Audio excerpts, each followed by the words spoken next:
करेंगे कि किरदार है स्त्री का बेहद इंपॉर्टेंट। आपने कभी न कभी नाम सुना होगा सहल कंवर,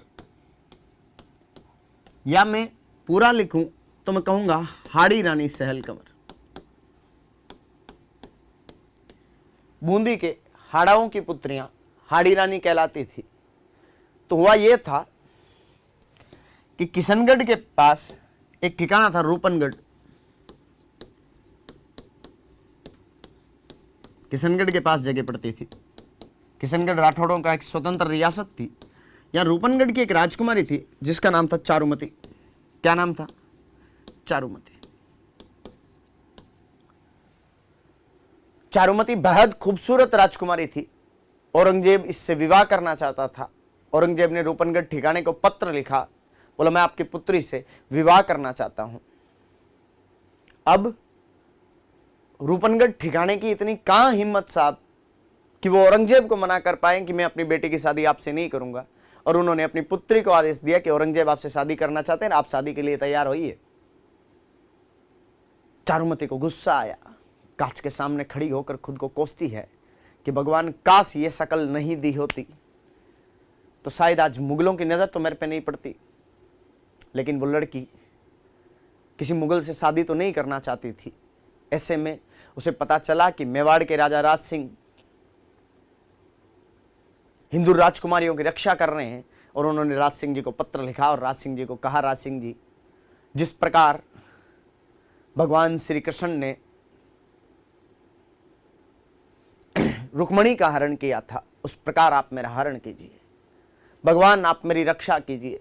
राज सिंह जी भगवान बन के उभरे साहब और कहा कि हम चारुमती की रक्षा के लिए जाएंगे।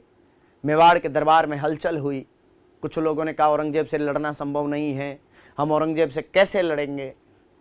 कुछ लोगों ने कहा मेवाड़ लड़ता आया है, खानवा के युद्ध से लेकर 1615 तक लड़े हैं साहब, टेंशन नहीं लेनी है, फिर लड़ेंगे, हर हर महादेव बोलेंगे, युद्ध के मैदान में उतर पड़ेंगे।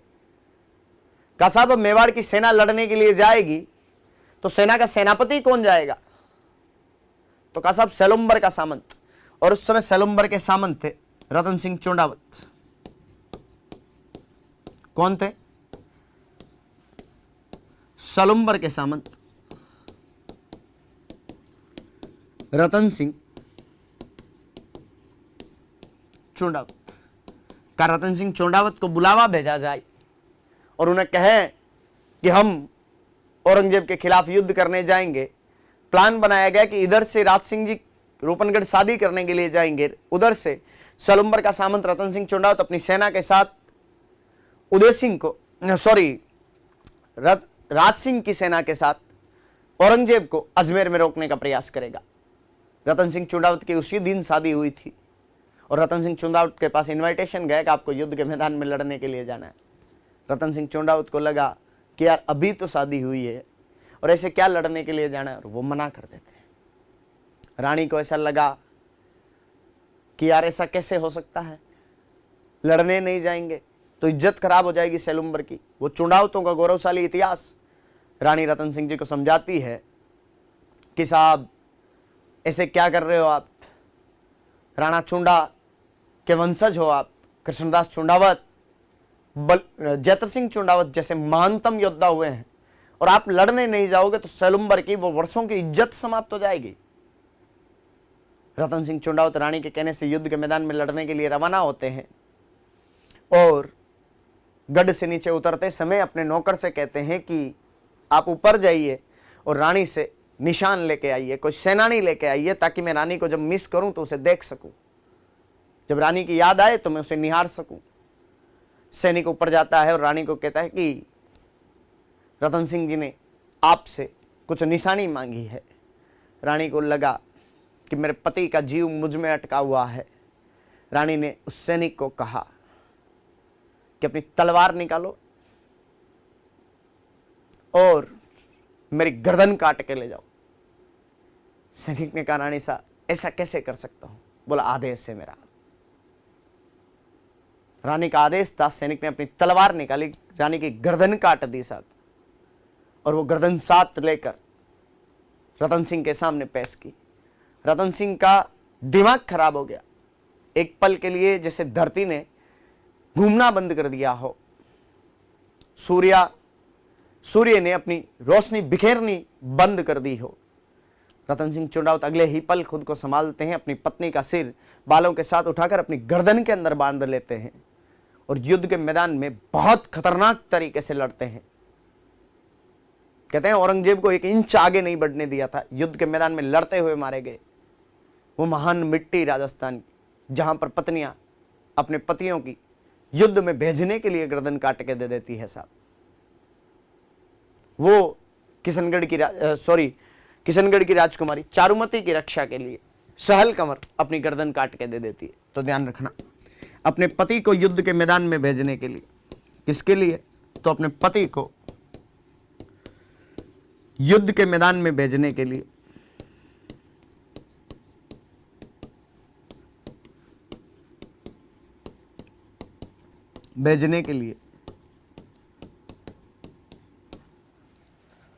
अपना सिर काट के दे दिया।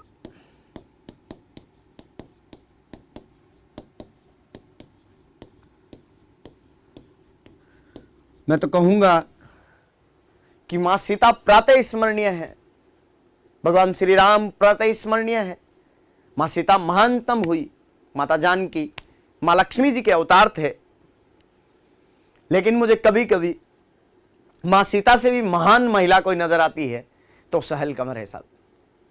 वो माता सीता जिससे हनुमान जी भगवान राम श्री राम के लिए निशानी मांगते हैं और माता सीता अपनी उंगली में से अंगूठी, जिसको आप मुद्रिका कहते हो, वो निकाल के देती है। मैं अपने शब्दों के लिए माफी चाहूंगा, लेकिन मुझे ऐसा लगता है कि सहल कंवर कहीं ना कहीं खुद को मां सीता के बराबर रख रहे हैं कि उन्होंने अपने पति को निशानी के तौर पर अपनी गर्दन काट के दे दी साहब। राजस्थान की वो महानतम गौरवशाली महिला सहल कंवर, ध्यान रखना, सलुम्बर के सामंत रतन सिंह चुंडावत की पत्नी थी और अपने पति को युद्ध के मैदान में भेजने के लिए अपनी गर्दन काट के दे दी साहब। एक राइटर हुए राजस्थानी भाषा के बेहद शानदार, जिनका नाम था मेघराज मुकुल। क्या नाम था? मेघराज मुकुल। मेघराज मुकुल अपनी कविता लिखते हैं सेनानी। इसी घटना पर आप लोगों ने कभी न कभी सुनी होगी कि चूड़ावत मांगी सेनानी, सर काट दे दियो सतरानी। वो पंक्तियां इसी कविता की है। किसने लिखी? सेनानी। मुद्रिका तो राम जी ने भेजी थी, जो भी दिया भाई निशानी में, सीट काट के देना एक बहुत बड़ी बात होती है। तो ध्यान रखना, मेघराज मुकुल की कौन सी कविता? सेनानी। इन्हीं हाड़ी रानी के नाम से राजस्थान पुलिस में हाड़ी रानी बटालियन है भाई साहब। किसमें? राजस्थान पुलिस में। कौन सी? तो हाड़ी रानी बटालियन।